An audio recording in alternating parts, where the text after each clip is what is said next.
Hey, everybody. Hello. We're getting ready for another Car Fittable Talks, and we're excited. Wait for a few of you guys to come on in. I've got this weird kind of. Is that better or is that worse? I hope we got there. Hey, Tan. Pastor Nelson is. Just said this.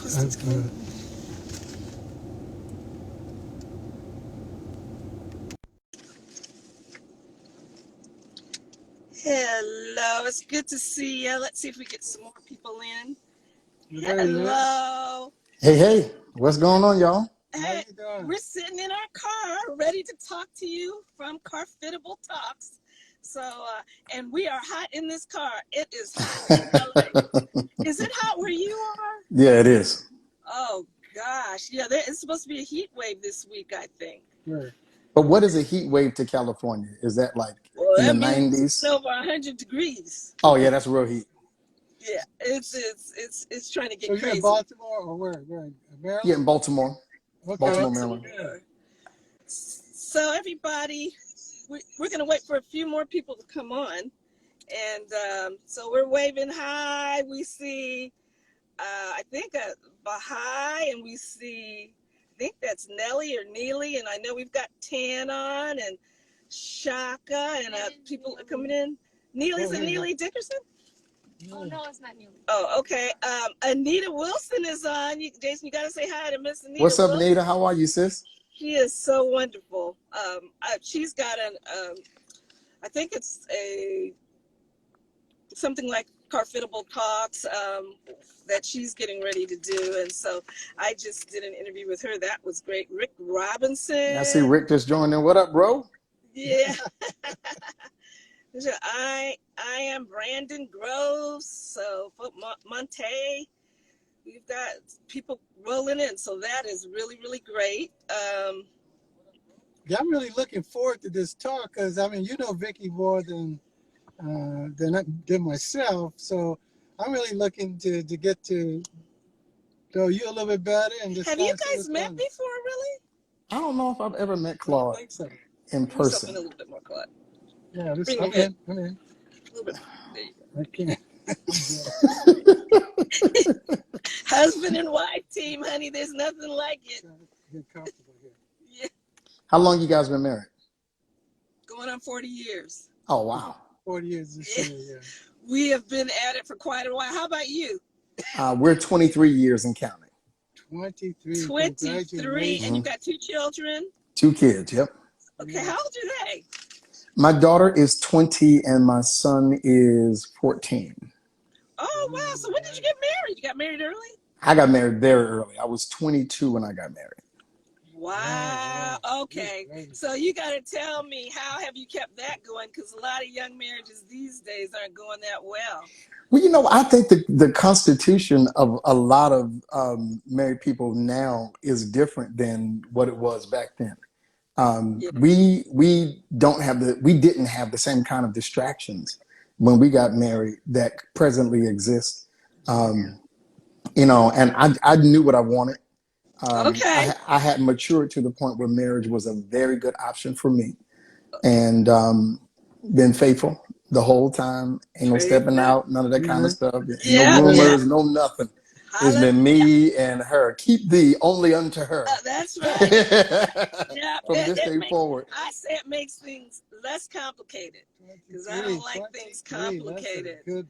So that is cool. What's your wife's name? Tanya. Tanya. We're gonna have to get together sometime. So when did we meet, Jason? I can't remember. All of a sudden, Jason was there, and your It brother. was probably, I'm sure it was at a Stella Awards, most likely. Stellar Stella. Okay. Awards. Okay. I'm probably 85, 90% sure that was when we met at a Stella Award somewhere. It may have been at one of those breakfasts, the ASCAP breakfast or the Okay. BMI luncheon, somewhere Okay. along those lines. I think that's where we met officially. Okay. I was thinking about it, and I said, oh, he's so great. And we'll talk about it a little bit later, but you are you're a Stellar Award winner. You're an incredible singer, of course, psalmist, and writer also, and we're going to talk about that. But then there's a couple of other things I really want to talk to you about, being a pastor. And I didn't realize you were a bishop. I'm Yep. so embarrassed. Aren't you a young bishop too? I am young to be a bishop, yes. And believe it or not, I've been a bishop. I think this is my 7th year as a bishop. 7th year. As Okay. a bishop. So are you over how many? Are you over a number of other ministries or? Yes, right now it is 12 churches and 1 paraministry. Oh, okay. Wow. Wow. So and all in the is it in a particular district or in the Maryland area? No, all over the country. All over the the country. country. So what is this, a denomination, or what organization denomination, or? Actually, it's from a whole bunch of different faiths and, well, I should say faiths, but a whole bunch of different denominations. We all believe in Jesus, but Okay. we, so there's some Trinitarians in the group, some oneness people in the group. Okay. And, just pastors. There's a pastor in Detroit, Ohio, New Orleans, Okay. South Carolina, two in the state of South Carolina, 3 in the state of Tennessee, trying to think, DC, here in Baltimore, Lexington, Kentucky. Just all Kentucky. over. Yeah, all over. Mm-hmm. Golly. I didn't realize. So that's a separate work in and of itself, right? Oh yeah, it keeps me good and busy. Oh yes. I listen to Joel Osteen too, and he talks a lot about his father and taking over the ministry. And I'm wondering, how was it for you? I know with him, he wasn't prepared and he wasn't really ready, but God had him ready. How was that with you taking over the what is it, the Greater Bethel? Greater Bethlehem Temple? We're known as the Tabernacle now. We just changed the name a few years ago. But it was similar to what Joel Osteen dealt with. We had my dad was actually grooming my eldest brother to take the role. Okay. But God had other plans, and so my dad was really getting my brother James ready for the role. And when the Lord said it was me, at that point, it was kind of too late to do some of the training that my brother James had going in. So I went in. I hadn't been doing a whole lot of preaching. I hadn't been doing a whole lot of teaching. I learned it on the fly, and the Lord was just with me. So you would be surprised, because I know, Vicki, you and I talked a little bit about my preaching. You would be surprised to know that I've only been preaching regularly for about 14 years total. Get out of town. That's it. Because I am a big fan of your teaching. Yeah. There's no way I would have. I just knew you went through a whole rigorous program. But so one day you were just. How did it happen? I was called. Okay. So I was called to preach at 17. That's when I knew I was supposed to preach. But also I was doing music at the time, so I was like, yeah, maybe I'm supposed to preach through music. You know what I mean? So okay, that makes sense. My dad did ministerial training and things of that nature. So I went through years of that. So the fundamentals I had, for years. Yes. So it's not like my dad just threw me to the wall and said, all right, start preaching to that degree. But the idea of actually standing on a regular basis, preparing messages on a regular basis, even the year that I was actually being installed as pastor, I still wasn't doing most of the preaching, because my dad was having this kind of dual kind of thing in his head about my brother James still. So I was installed in July of 2007. I wasn't preaching regularly until March of 2007. So that gives you an idea. That's amazing. Amazing. In 2008 or? No, 2007 was when I was installed. July 7, 2007. In March of 2007, I still wasn't preaching every Sunday. Okay. And you were installed. Wow, now that's interesting. There's some other interesting things about you. I know you probably are asked this all the time, but you are a twin. Mm-hmm. And now, are you the oldest, or is Jonathan the oldest? Jonathan is the oldest. I'm actually the baby in the family. By minutes, seconds, Okay, days? so my dad says a minute. My mom says 10. We Well, I'm gonna go by tend, your mom. yeah, we It's a tend to go by perception. what It's a perception. my mom says. I'm going by I mom. think she experienced it a little bit differently than my dad did, so we kind of trust her Yeah, perspective on it more than my dad. I think he was just excited he was having 2 kids. twins. That's Well, why you didn't know back then. You had to just leave it to yeah, God. right. Well, I know with Andre and Sandra Crouch, they're fraternal. So you're not identical, you're fraternal, Yeah, or we're fraternal as well. Yes. okay. Oh, okay. And with the same thing with Andre and Sandra, but they've got these weird things that, you know, feelings and stuff they used to get and how they could connect with each other and all that kind of stuff. Do you guys do that? You and Oh Jonathan? yeah. Oh yeah, Really? we there are times where we wear the same clothes, we buy the same kind of clothes. If something real weird is going on between one of us, we'll, hey, like, you all right? Oh, okay. So you, Really? it's like a knowing. I don't know how to explain it, and it doesn't happen all the time. But if something severe is occurring, something emotionally crazy or Yeah. anything like that, we kind of just know. Yeah. So It's that's the really, really thing. weird. There's something So up. you'll see us post stuff and we'll say Wonder Twin Powers activate. That's generally what we're talking about when it happens. Oh, Wonder Twin Powers activate. Okay. That's, yeah, because Yeah, I've I don't always know. wondered. I'm aging myself, but we used to Oh, watch yeah. the Super Oh, Friends well, back in the day, and they get had yourself over here. the Wonder You, Twins on the show. So that's where we get it from. yeah, Activate. you'd have to go a while to out age us, but well, yeah, I've always wondered about that with twins. Now, tell me this, and tell me honestly, is there ever any friendly competition? Because you both are singers, and I mean, can really, really sing. And do you ever come up with lyrics the same? And what's just happening with all that? Okay, so the truth is, we really don't have any sibling rivalry. It just doesn't exist between us. And I think it's because we grew up so connected to each other, Mm, that the idea of competition really has never entered into the equation regarding how we operate. So, and we're each other's number one supporters.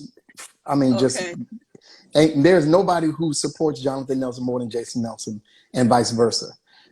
So no, we've never dealt with sibling rivalry from that perspective, but we have written together several times, and we've been featured on each other's projects and things of that nature as well. Wow. Well, tell me this. You're a great writer. Don't know a lot of your writing. I know you've written for Marvin Sapp, his huge Hmm. hit. Let's talk about that a little. I mean, you're really young, actually, when you think about it, for all of the things that you have accomplished. I mean, you're a bishop, you're married, you have a Stellar Award, and you have 3 records out now. Is that 5 actually. 5? Okay, Hmm. 5. I just knew of 3, The but 5. latest one is the answer. The answer is the latest, yes. Okay, but you Okay. just put out a single though that we'll talk about. Yeah, we'll talk about that in a little while. Yes. Yep. Okay, so who else have you written for? Because you're an incredible writer as well. Uh, I mean, most of the other people that I've written for have been more indie artists, but I did Okay. do a song on Gene Moore's latest record, called what was that? "We Asked for Rain" was probably the biggest song that I've done, other than Marvin Sapp stuff. But I've written for a lot of independent artists and things of that nature. Um, I'm trying to think who else. Now, are you on a Off the top of label my Hart now? Ramsey. I am not anymore. I Okay. was on RCA Yeah. for Back independent, several huh? from 2011 until this year, Okay. and we've amicably parted ways. Oh, that's good. Shout out to RCA. I mean, listen, I who you know me to be is Mhm. because of my relationship with RCA. So I don't have Right. any axes to grind with them at Right. all. They Right. definitely played a role in helping the world know who I am. So Right. we don't have a beef. That's beautiful. Because artists being a label, at one time, artists, yeah, a lot of times have a lot of beefs. I think probably some of it is because they don't really, um, or you guys sometimes, I'm not saying this is with you, but don't really understand the business. And so sign contracts and then later a surprise of Well, what's appreciate happening. the kind of work that goes in. Or yeah, Yeah. that's what we've kind of A lot found of work goes in. A lot. And the thing is, and I think the general understanding of what a label does is you're like, when you sign with the label, they give you all this money, and then, you know, all you got to do is go and sing and everything's great, but without understanding there are definitely some behind the scene things that have to happen in order for success to be, in order for both sides to call it success. And the other thing is, I think we also have to look at the idea that success for the artist doesn't always translate into money. And and I know there's some artists on, Anita's on here and Rick is on here, and there may be a couple other artists on here who are widely known. And I think the assumption broadly is that if you sign with the label is going to make sure you get rich. In gospel, it doesn't necessarily work that way, because the numbers just don't trend towards an artist being made a millionaire because they did a record. But if an artist does the right work, and if the label promotes as well as they can, I'm trying to be as articulate as I can and graceful. There's a mutual level of work that has to happen. Anita said, you're talking right. If there's mutual work on both sides, then yes, you can be extremely successful, and you can garner both the accolades, and you can accumulate some funds as well. But generally, and I don't know if y'all even want to delve into this particular side of it, but generally the label makes the lion's share of the money. The artist gets the lion's share of the credit, if that makes sense. Not necessarily from a monetary perspective. But there's some artists that in gospel that do all right. Amen. Yeah, I've had a few. But again, sometimes it takes a really big song or a really big record for that to transpire. Yeah, it usually takes a really big song. And what I like about where you're coming from, sometimes an artist has nothing else but this, gift of singing, and they haven't broadened out to all of their gifts. How did you manage to do all of that? Because I know some artists, they're sitting there waiting. They don't have a job. They don't have any social networking. They have nothing, and so they're mad because they're not doing anything else, and they're not really touring, and it's just not working. So how did you get past all that? Well, I mean, there's an adage that I think all artists need to understand, and that is chance favors the prepared. And the other thing is, most artists assume that they're going to make it big, that you're going to be discovered, whatever that means. Right. And there are only so many slots on the discovered stage, so everybody can't count on that to be the mechanism that propels them into stardom or superstardom, A-lister, B-lister, C-lister, whatever the case may be. For me, it was I was working, and I need people to understand this. I was bivocational for a very, very long time. I am still presently bivocational as an artist and then as a pastor, and of course I still pastor pastors and cover churches, things of that nature. So, I mean, I have multiple things. And I just finished a book that officially releases on Tuesday, the whole nine. The first one. The book is called Access. The book is called Access. Let me show y'all. That's right, brother. It's kind of backwards, but that's its mirror image. But mirror image. So, but it's called Access. Right. Yes. Yeah, it's called. It's called Access to Power, Praise and Worship. That comes out it's officially released on Tuesday, but available to purchase right now on Amazon. Okay. But the bottom line is, you have to work until what you work for. Thank you, Anita. Until what you're working towards works for you. So I worked at an insurance company for a long time. I sold insurance with Allstate Insurance. Then I worked for a company called McCormick and Company that actually specializes in spices and things of that nature for several years. And then I actually was employed at my church as the chief of staff of our church while still doing music. while So doing music. Okay. Thank yeah, you. music was not the thing that was making money for me initially, not at all, until I met Marvin Sapp. Well, not met, but until Marvin Sapp recorded That will do Place of it. Worship, Thirsty, and so those two placements is what thrust me into the industry from a So perspective of who is that guy? relationships. Relationship, Yeah. absolutely. Now, That's mind you, I've been working since 2000 on music. My Hmm. opportunity didn't come until 2007. Wow. And That's I when he want to recorded really Thirsty. hear this too, because I can't tell you how many times we had artists come to us and say, I'm going to be your next Kirk Franklin. I'm going to be your next this, or your next Kirk Carr, or your next Byron Cage. And my first thing would be, well, then why do I need you? I already have that. Who are you? Exactly. Exactly. And the thing is, first off, the God doesn't need a duplicate of anything. No, Thank God you. doesn't duplicate gifts in the right. earth. Um, he is too expressive in his creativity to put two of the same thing in the earth and saying, I want you to Preach. do exactly what they're doing. That's not how he Preach. works. Preach. But the reality is, whatever God gave you, you may be in the line of a Kirk Right. Franklin or in the line of a Fred Hammond or an Anita Wilson or what have you. You Right. may operate in that vein, but they are who they are and they're still alive, which means they're still occupying that space. That's right. So I'm not trying, as influential as Fred Hammond is to Jason Nelson, I am not trying to be the next Fred Hammond. I'm trying to But, be Jason Nelson. but you can hear I it in your vocal. You know what I mean? yeah. His influence is You all over sound me. like you. And that's what I appreciate. Whereas you hear some people and they're mimicking, Right.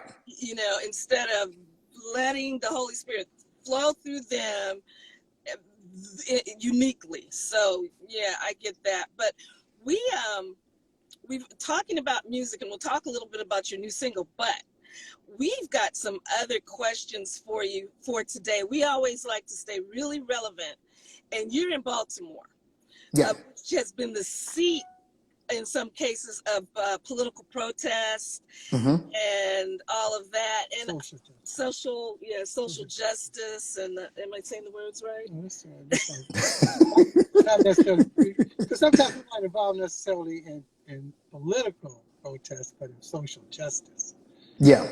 in terms of what the focus is. So I wanted to know where you are with that, and who was the person that passed That was Freddie Gray. Freddie Gray. That's Yeah, right. Freddie Gray. He was killed in the back of a police paddy wagon. That's right. That's right. That's right. Yeah. Well, he was injured to the point of death. They Mhm. broke his back in the back of a paddy wagon, and he ended up dying subsequently not long after that. Not after that. Right. Yeah. So that had to affect you, especially in your church, being in the area.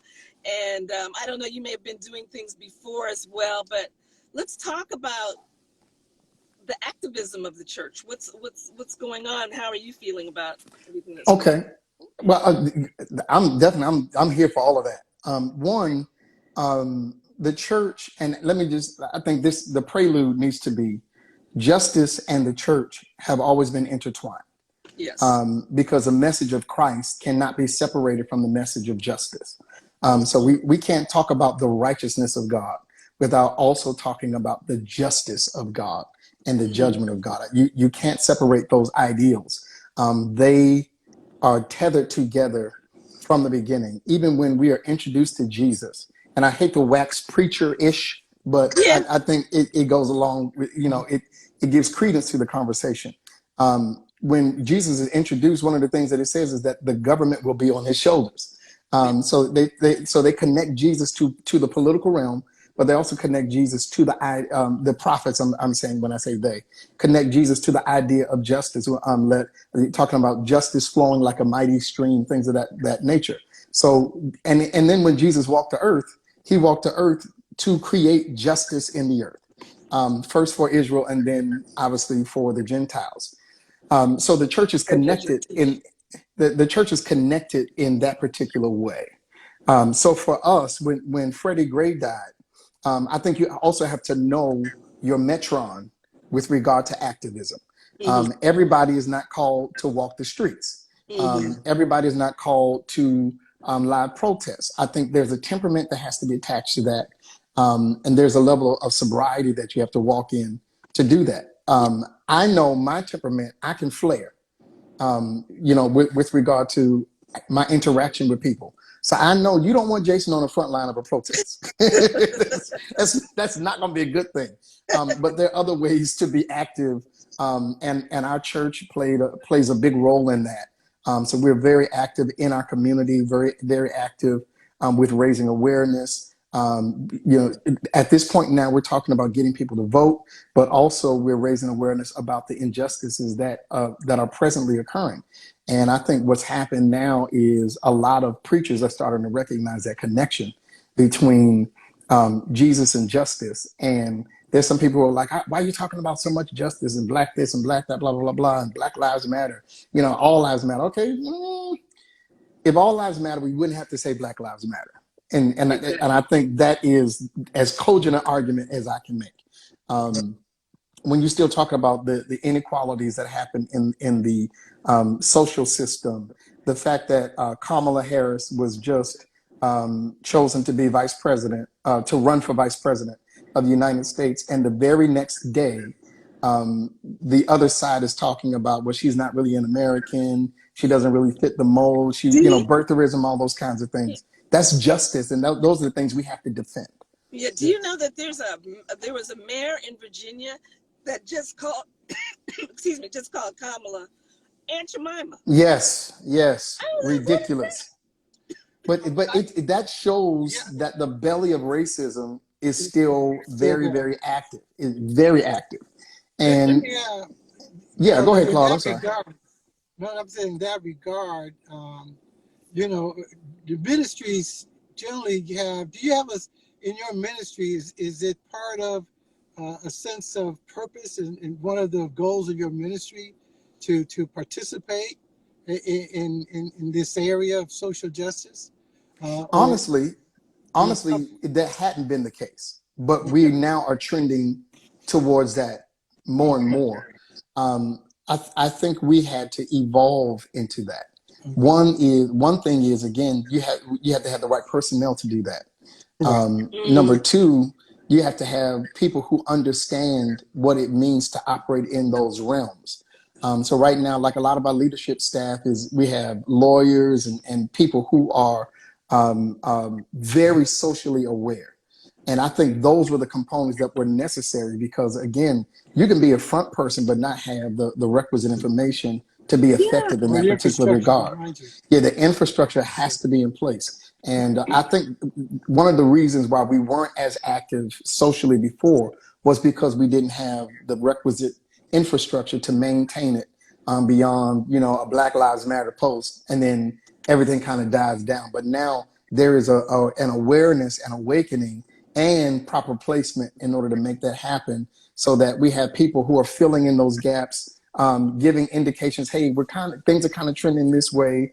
You need to look at it from this perspective. And that has helped us kind of create a little bit of a groundswell here and then abroad as well with all of the pastors that I cover. Clearly, as a ministry, you have to navigate this realm in such a way, because you have, if you want to say, governmental regulations about your tax status in terms of your nonprofit status depends on how you participate. So you really have to know how to navigate that, and it's appropriate to have folks who are aware of that and to show you how you can navigate that and still be effective in terms of keeping the ministry in its proper place, but at the same time being effective in terms of articulating those things that have to be addressed about social justice. But how effective, Jason, and this is Bishop Nelson. I want to make sure, because my mother probably would hit me upside my head calling a bishop by his first name. So I knew Jason first that way, Bishop Nelson first that way, but I do, out of respect, want to make sure everybody knows this is Bishop Nelson. Yeah, I So take no offense at all. I promise you. My mama calls me Jason every time she talks to me. So I y'all know, are fine. but when you brought up a certain way, but how effective can you be in this time of COVID?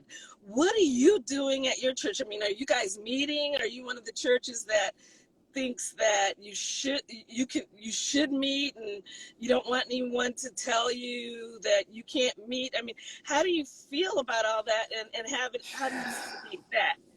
Okay, so no, we are not meeting right now. We are everything we do is virtual. I am on the side of precaution. Mm. Um, Okay. so how we're operating, and let me be clear, how we're operating has nothing to do with fear. It has everything to do with the fact that my faith is not attached to a building. My faith is in God. Um, Right. so just a couple of things, and I'll try to keep it as truncated as I can.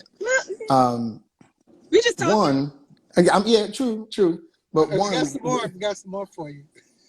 okay. So when you for us, there are things that there were times in the Bible where God had the children of Israel avoid certain kinds of fights. One, they weren't prepared for it. The enemy will overwhelm them. He took them when Jesus brought the children of Israel out of Egypt. He took them the way that he took them to avoid interaction with certain armies and peoples who were stronger than they were at the time because they had not developed a systematic understanding of fighting and defense to Right. actually come up against a trained army. So he took them a certain way to avoid interaction. No, Um, that's interesting. See, you're always teaching. I never thought about that like that. yes, so there are times when God does not want you to interact with certain environments. It's not for fear, it's for preparation, it's for readiness, it's for your heart and your mind being in the right place so that you can actually possess the places that God has called you to possess. For us, You deep. um, You deep. the well, I don't, well, Yeah, I love it. Keep going. That's why I love your so teaching. You Let him, just let him finish. my yeah, husband. and I try to make it as relevant to modern day understanding as possible. So in that regard, um, could we go back to the sanctuary? We probably could. Is it to our advantage to go to the sanctuary right now? No, it's not. When you say Cases are go, spiking. I don't mean to interrupt, but when you say go back, you go back regardless of governmental restrictions and regulations and in defiance of that. Yes, exactly. And, And actually, in Baltimore, there are some places there where the numbers are easy to work, so you can come back as long as you're social distancing, wearing masks, and things of that nature. The size of our church doesn't make it easy for us to gather. Number one, um, About how many? What's your roles we like? have our membership is about 500. Okay. Okay. so they Um, probably have a limit of like 100. Is that well, no, they say half capacity is what they half say, capacity? Okay. with social distancing. So when you take half capacity and add in social distancing, Yeah, in you can. our sanctuary seats about 450. So with social distancing in our sanctuary and with overflow, we can see 120 people at one time. Okay. So that means we would have to do 4 to 5 services a Sunday to accommodate all of our people. Oh, I got you. And I'm not doing that. I don't think that God has called me to preach 4 to 5 times a Sunday. That's number one.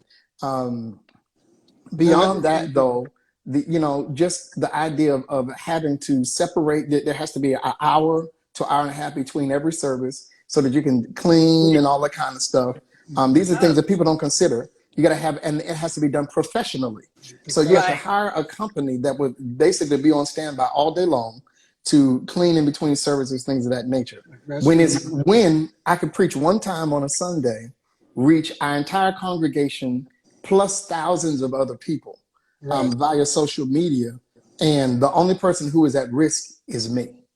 Mm. Gotcha. And as a pastor who has a heart for his people, part of my responsibility is to ensure that I'm taking care of those people who are under my charge. And I refuse to put them at risk for the sake of my own hubris. I just won't do it. Mm. Yeah, Interesting. that's really good. when you see, well, different, not to to judge, but different people take different perspectives. But as a pastor, when you kind of put the value and the life of your sheep, and you put that before you, and at least for me, that's always been my. If I had a litmus test for a pastor, it's always, will they give their life for the sheep? So that's my, and they're supposed to. That's my litmus test on a pastor. And so, I mean, it's good to see that, because sometimes, you put yourself above your ministry, that you don't care about the people. They're going to have to fend for themselves, so to speak. But, like Jesus said, this is a true shepherd. They'll give their life for the sheep. So.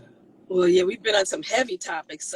Maybe this is heavy too, or maybe not. Well, I have a follow-up question. Oh, you got a follow-up question? Okay. Because Hey, you got to try doing this one. Stop. When you look at what's going on, you look at COVID-19, and I guess my question to you is that, do you think that God is doing something to the church? Is God changing up, is shaking up the church? And generally, God will do these things to shake things up, because he wants you. And I guess in one of your sermons, you preached about purpose, that sometimes if you're not settled, if you settled in a place, and God said, no, y'all got to move, because I need you over here. I need you doing churching a different kind of way. I need you to be doing churching. And sometimes he'll send something to just rattle the whole thing. And I'm just, do you see that, or do you see something else going on in terms of COVID-19 and what it's doing, and besides just how we meet, but what's it doing to the church in general? Is it changing us in ways that are beneficial? Okay, first, I don't believe God sent COVID-19. I don't believe he sent it. I believe that he is using it, but I don't believe he sent it. Is God using it to change the church? Yes.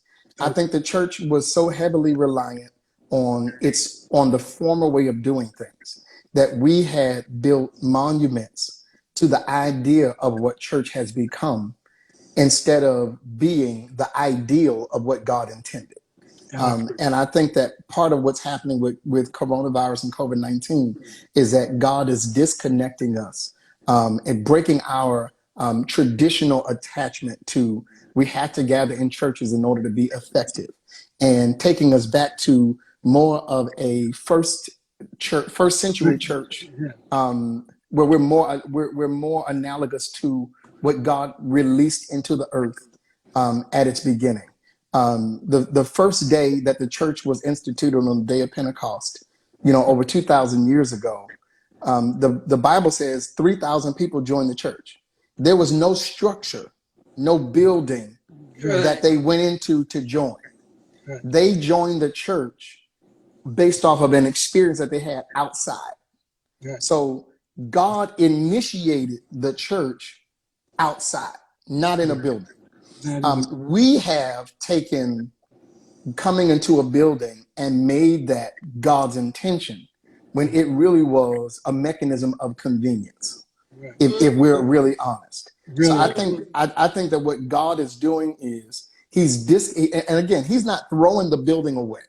When we finally do get back to worshiping freely in the building, I think it will have a much different effect on us, based on the fact that we now recognize that the church has never been the four walls. The church has always been the people gathering in the four walls. And so I think God had to disconnect us from the idea that we could be effective only in the church, when in reality, that only in the building. And I realize I'm using the terms interchangeably, but not just in the building, but also outside. The church grew. The Bible says the church grew. The first time the church was introduced with Peter's message on the day of Pentecost, 3,000 people. The Bible also talks about another 5,000 that ended up becoming a part of the church, and they grew from house to house. So that means that they were having small gatherings, and those small gatherings grew over time to become the thing that was necessary for the church to actually grow into God's intention. So for us, and I'll be honest, our church has grown during the Yeah, I was pandemic. going to comment. Yeah, we've taken on members during the pandemic. During the pandemic. Well, During the pandemic, we've grown. well, I think you're getting ready to take some more on, because we've got people asking where and how they can hear you. Oh yeah, I see now. Right. Yeah. Right. So give us some information on that. Yeah, so our website, the tab-md.org, the tab-md.org. We're also on YouTube. The tab on YouTube, you can just Google it and you'll find us there. On Facebook, you can also watch us there. So we stream to all of those places every Sunday, so people can connect. And then we're on hiatus for our Bible classes, but that will start back up in September with our Tuesday night teachings as well. So the tab-md.org, or the Tabernacle at Greater Bethlehem Temple, I think, on Facebook. The Tabernacle at Greater Bethlehem Temple on Facebook.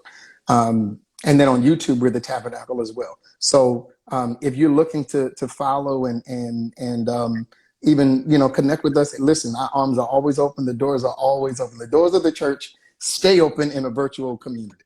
Isn't that something? Yeah, just to add comment. See, I didn't get saved in church. I got saved out of the church.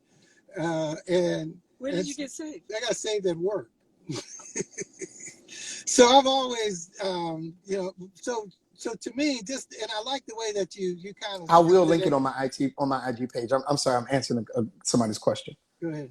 So that you said that God's using it to affect change. God can use things to work His purpose, and I think this is where getting the church out, like you said, out of the four walls and out to where people need to hear the word of salvation, the word of the gospel, and in fact, in our church, we're reaching more people now than we did. We have a men's group.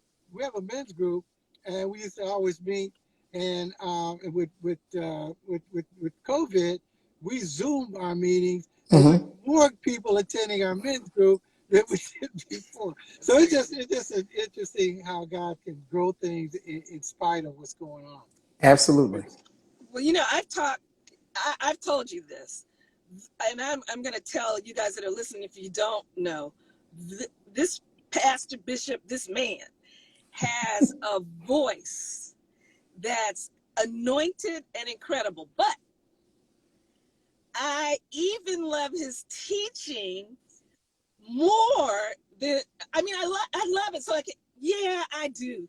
I mean, when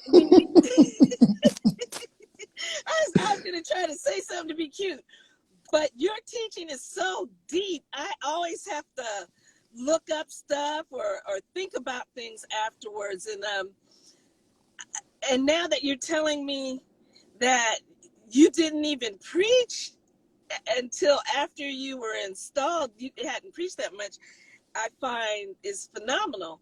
But I wonder sometimes, because you're so serious, I'm going to ask you a couple maybe silly questions. I see you as not a serious, scary person, but a deep thinker kind of person. And I'll take that.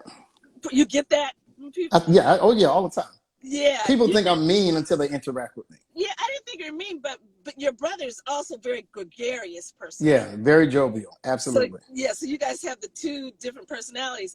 But tell me something about you. Like, I was talking to Ricardo that put us all together, and we were talking about it. And Ricardo is, he's not your manager, but he's just a great promoter and great promoter. He's just one of my good friends. That's my brother. I love him. He's a great connector too. Yes, he is. He's got the gift of connecting. Yes. But we were wondering some things about you that are just like simple, like, what are your hobbies? I mean, what do you do to have fun that maybe even in your church maybe they wouldn't know about? Tell me that side of you. I don't know if I can come up with anything that my church doesn't know. One of my members is on here now, Ryan Jackson, a phenomenal person, worship leader. He's on there now. I don't know what he's laughing at, but I don't know what he's laughing at. I don't know. what I'm an avid comic book reader still Oh, to this day. I love comic books. I which still one? watch. Which one? Comic, okay. Batman is my favorite comic book character. Which one? Batman. Oh, okay. DC. Okay, We love Yeah. DC. comics too. Now, what's interesting is DC is not my favorite book. I'm more of a Marvel guy, I am too. but Marvel comics. Okay. Batman is my favorite comic book character, and it's because he has a way of winning, but has no powers. He uses his intellect, and he's worked his body to physical perfection. And that's always been amazing to me that somebody with no powers. There's this series in Justice League called the Tower of Babel, and Oh, okay. basically, I'm really showing my nerd side right now. But in this Good. series called the Tower of Babel, somebody breaks into the Batcave and steals Batman's files on how to defeat the Justice League. He's Oh, actually compiled a list of how to defeat every single member of the Justice League, Yeah. and and he did it just in case somebody would control the minds of the Justice League, blah blah blah blah. But he found a way to defeat every member of the Justice League as a person with no powers. It is an incredible read. You can probably I'm get at it the. in the graphic yeah, novel. yeah. This Yeah, is I right. would suggest the graphic novel so you can read all of it one time. Okay. But it's called The Tower of Babel, and Batman basically defeats the Justice League by himself. And somebody, Tim, just said he beat Superman. He beat everybody. Superman, Wonder Woman, the Flash, Green Lantern, all these people with all of these amazing powers. He did it by himself. Um, Wow. I gotta look. so, and matter of fact, I think on the DC app, there's a cartoon, Justice League Doom, I think it's called. yeah, Um, Doom. Okay. I think it's called Doom. And basically they take that story and kind of morph it for the cartoon. But that's why I love Batman. Batman is a thinker, and that has always been one of the greatest assets with regard to comic books that I think really drives me. Is I try to be a thinker. I try to understand, and I think my teaching is born out of that ideology.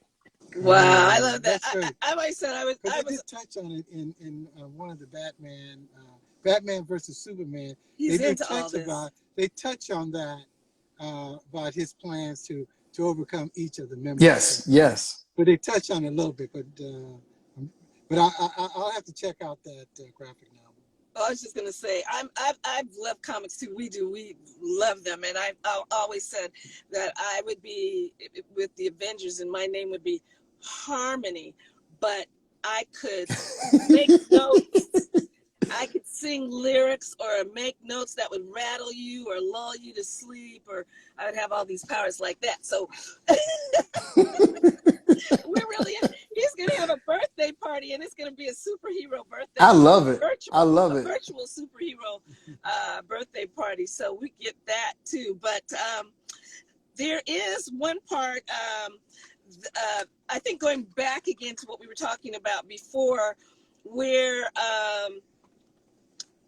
this whole social consciousness and things of justice. You have a song out now on coming. It's called, what is it called? It's called I Matter. I Matter, and we listen to it. It's beautiful. We love everything about it, and we'd like to play a little bit of that. And if you want, you can talk over it as well. So my daughter's in the back of the car. She's kind of our producer, and she's going to play a little bit of that because we want to talk about it, but we want people to hear what's going on. And for those of you, those that did not know you before, I want them to just hear how beautiful the vocal is, how beautiful your voice is, and how in-depth the lyrics are. So you ready, Shami? I'm ready. Yeah, Ready? Yes.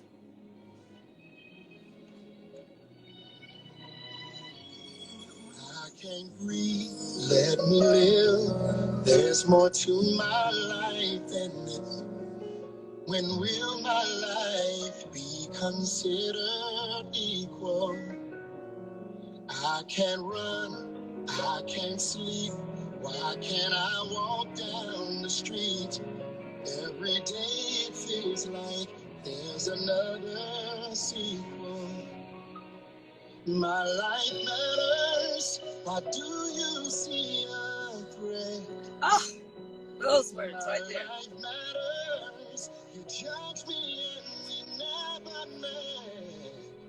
So much inequality, racism, police brutality. I matter. My life matters. I'm invisible unless there's someone to cast the blame on. Not saying for my value, but simply one you can blame for all of the ills of society. To shoulder the weight of the community.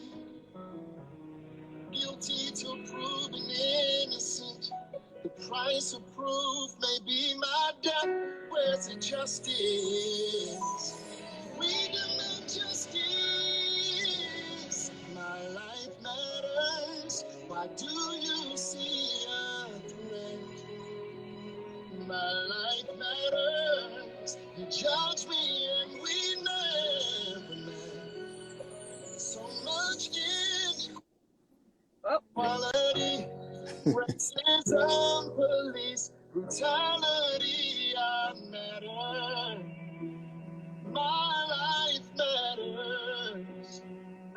You matter. Your life matters. We matter. Our lives matter. I matter. My life matters. I matter. My life matters. Oh, someone was just saying to send that song to Camilla Harris. It is. Oh yeah, we definitely need to get it to her. Yeah, that's my cousin So Stacy. Yeah, that's one beautiful song. So thank I you. guess it's kind of indicative of your singing ministry, your psalmist ministry, in terms of being reflective of what's going on in the current environment too, right? Yeah, I think part of what we have to do is answer all of those questions. We are more adept as the church. We're dealing with the issues of on the spiritual side, but I think we do have a responsibility to deal with the issues of humanity as well. Even David, I think Psalm 42, he says, why are you disquieted? Why is my soul disquieted within me? He was talking about maybe some kind of depression. So he deals with emotions, and I think as songwriters, we have to be able to speak to every part of the human condition. And I Matter is a song that literally deals with the human condition of inequality, racism, the poor treatment of Black and brown people around the country, really around the world. And I think that song kind of delves into it. I think my favorite lyric in that song is, you judge me and we never met. We never met. Yes. Yeah. Yes, I agree. Like you look at me and make an assumption about what I am and who I am and how I'll deal with you. Not because of my character or my intellect or my intention, but simply based on a preconceived notion.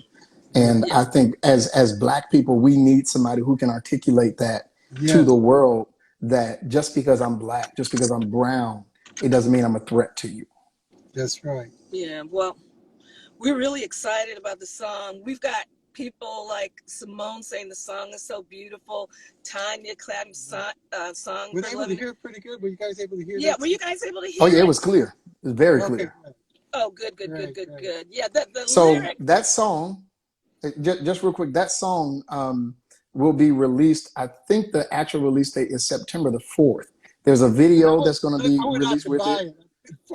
Oh yeah, it's going to be released everywhere. All the digital platforms, as well as a video that we've already done for it as well. I'm really excited about people being able to see the visual attached to it. The visual is Really? crazy. Oh, it's crazy. Who's the producer? A guy named Alan Brooks in Okay. Atlanta did the Okay. video. Him along with my wife. They Okay. actually produced the video. It is dope. When y'all Okay. see it, Great. listen, I can't wait for you all to see the visual. Okay. And it's so simple, but it's very, very profound. And I think Okay. it will tell the story in a way that will make a lot of sense. Well, I'm going to put this on. I have a playlist now called Vicki Mack's Wax Tracks. And Okay. we'll put it on one of the playlists we have is called The Movement. Mm-hmm. And so we're going to put it on The Movement. And I think I'll put it on the crossover too, because I think it's quite a crossover song myself. I appreciate it. Thank you. Yeah, so we'll do that. And so everybody remember to go check out Vicki Mack's Wax Tracks. It's just starting, and I'm excited about it. But sometimes songs like this, some platforms, especially on the faith-based side, may or may not play these kind of songs. So I want to make sure everybody hears it. And I think it's going to do a lot crossover too. It's just a beautiful song. I hope yeah, I think so. You've got, we'll do our part anyway, but it's beautiful. It shows your writing. It shows your depth.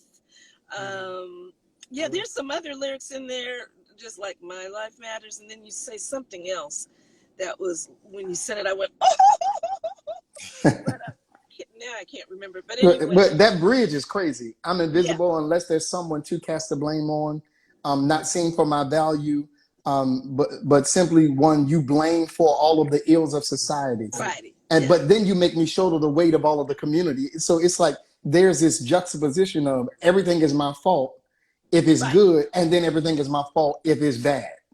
And that literally is what Black people, especially Black men, have to carry. It's your fault that the community is where it is because you're not in the homes, but we're incarcerated at a rate that is higher than any other ethnic group in the country.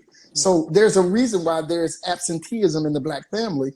And it's not because Black men are just absent. Black men want to be fathers, but if you incarcerate me for an ounce of weed and put me in jail for 5 years, what am I supposed to do?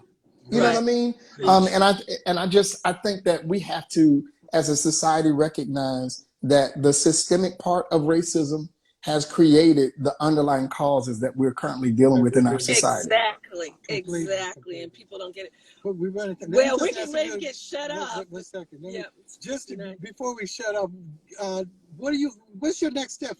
Tell us what we can look forward in terms of what you're doing. We know you got this new single coming up. So tell us what's coming up for you. You got I Matter, that's coming up in 2-3 weeks. My book Access will be released on Tuesday. I'm actually working on another record right now. Just got the mix for the first single. Amazing. That people will hear in the next few weeks. We kind of doing a little bit of a rollout, a reimagining of Jason Nelson, if it were, as it were. Well, thank you so much. They've just chopped it off on us last time, so I want to make sure we do the chopping. A little bit after. Okay, so I just want to thank you so much.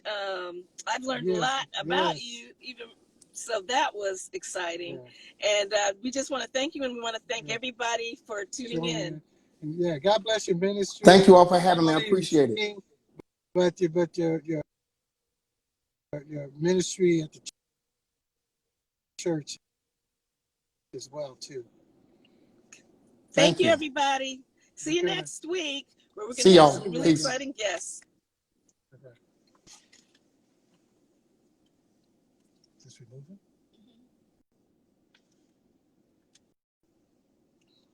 You're still on. You're still live, Mom. Oh, we're still on? Yeah, you're not. You didn't. You guys still had time. Next time, just wait.